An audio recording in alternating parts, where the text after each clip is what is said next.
Bonjour à tous, j'espère que vous avez apprécié la première partie de cette conférence MPOD à Paris. J'aimerais remercier le réseau MPOD d'avoir choisi Paris pour l'organisation de cette rencontre. Comme vous l'aurez compris, le mouvement joue ici un rôle central à l'INP, l'examen dynamique, et par conséquent, je vais faire de mon mieux pour cette présentation, qui pourrait fort bien être faite en français. Passons.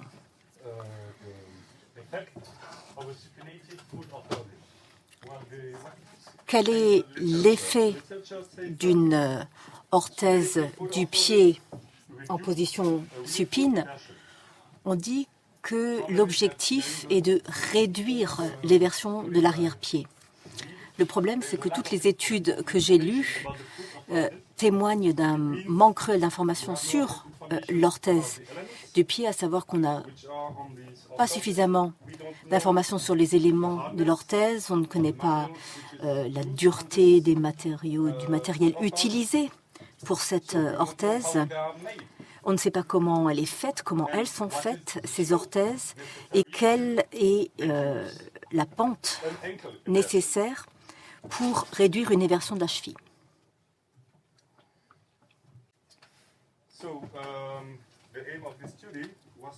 Le but de l'étude que nous avons coordonnée ici était de voir comment les orthèses conçues et développées par M. Lavigne, comment ces orthèses avaient un effet sur la marche. Vous avez sans doute vu hier comment on prend les empreintes, comment s'est faite la modélisation de l'orthèse. Ensuite, on utilise une imprimante en 3D.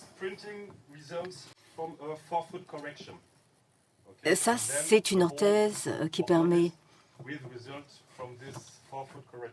une correction de l'avant-pied, et à partir de cette image de l'avant-pied, on permet une correction de l'ensemble du pied, puisque le milieu du pied et l'arrière-pied vont suivre la correction imprimée à l'avant-pied.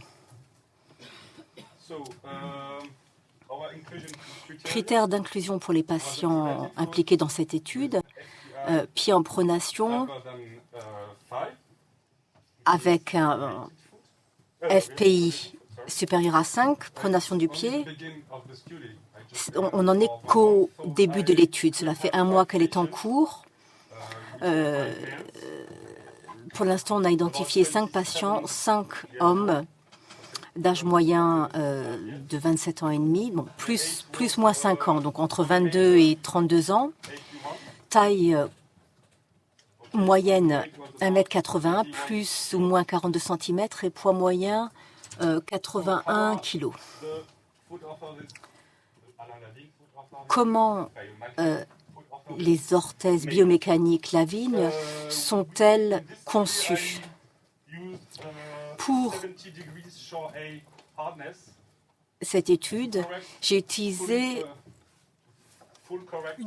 une dureté de 70 pour corriger le pied.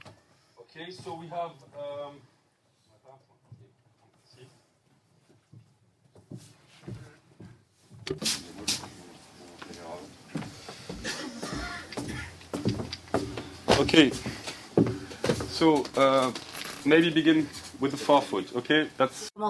Commencer avec l'avant-pied. Donc, c'est ce qu'on conçoit sur mesure au départ pour imprimer une pente à l'avant-pied. Puis, le reste de l'orthèse suit ou découle de la pente avant. Donc, à la fois pour la correction médiane et arrière, ainsi que latérale médiane.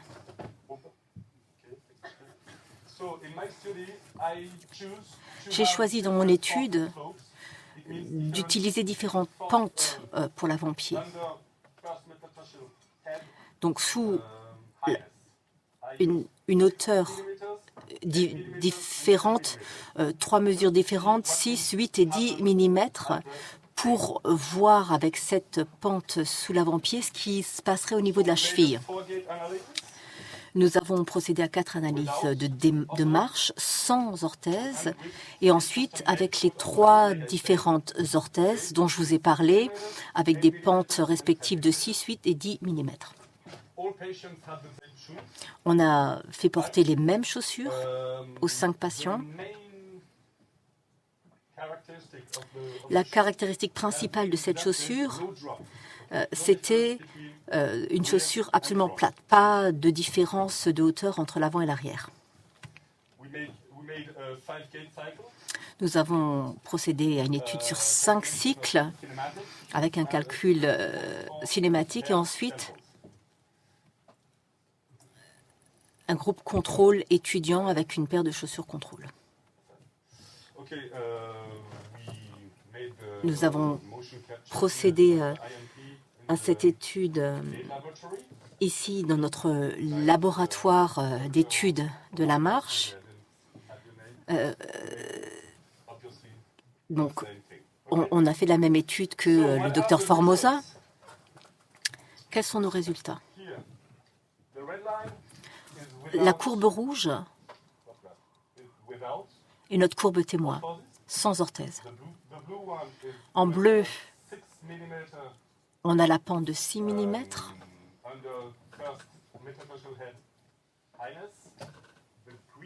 En vert, la pente de 8. Et en jaune, la pente de 10.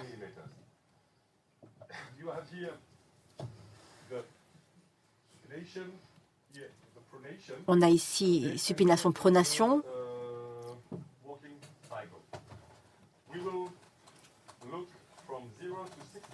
Et en termes de durée de cycle de marche, on utilise la fourchette pendant laquelle le pied repose au sol. On voit que sans semelle, sans orthèse, courbe rouge, on a un pic de pronation, de supination à 20%, pic qui est très atténué. Avec 6 mm, autre courbe quand on applique 8 mm et encore une courbe différente avec 10. Et ensuite pour le pic de supination, autour de entre 40 et 60%, ça c'est le moment où l'avant-pied touche le sol.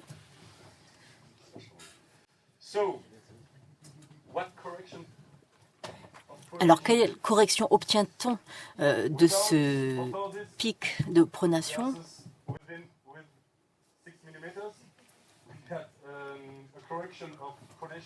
Si l'on compare l'absence d'orthèse avec l'orthèse à 6, on a une différence, on passe de 3 à 4 degrés.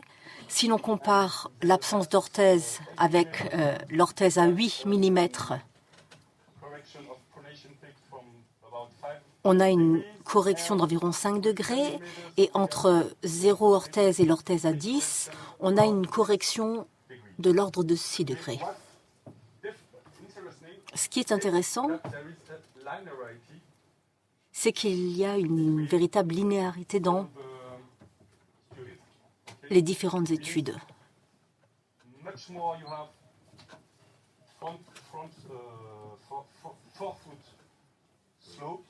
Ce qui semble montrer que plus la pente est élevée sous l'avant-pied, plus on parviendra à corriger.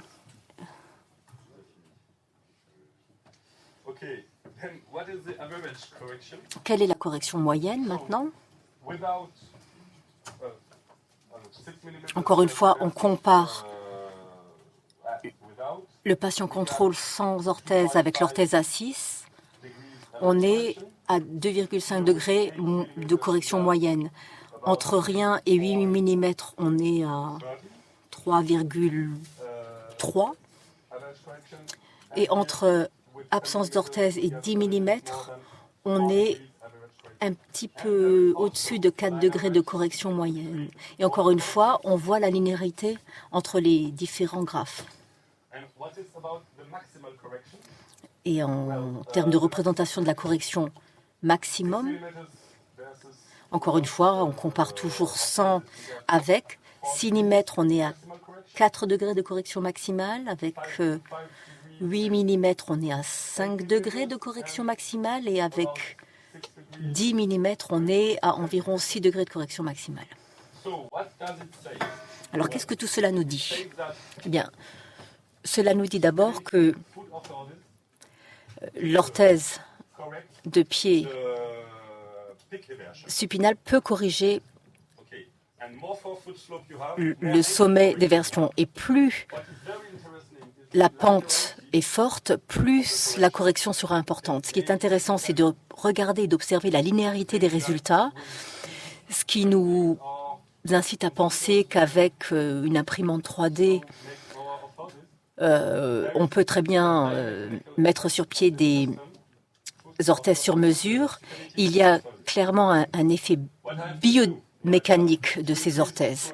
Alors, que peut-on faire aujourd'hui à partir de cette étude? Il faut augmenter le nombre de patients. 5 patients, c'est un nombre insuffisant pour arriver à des conclusions. Il faut vérifier l'activité musculaire au moyen d'un EMG. Et il faut également utiliser différentes duretés.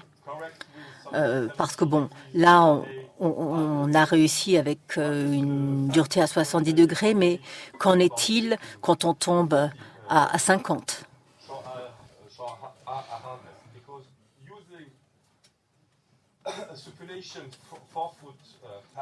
Parce qu'en utilisant un coussinet supinal de l'avant-pied, ça suppose un métatarse disponible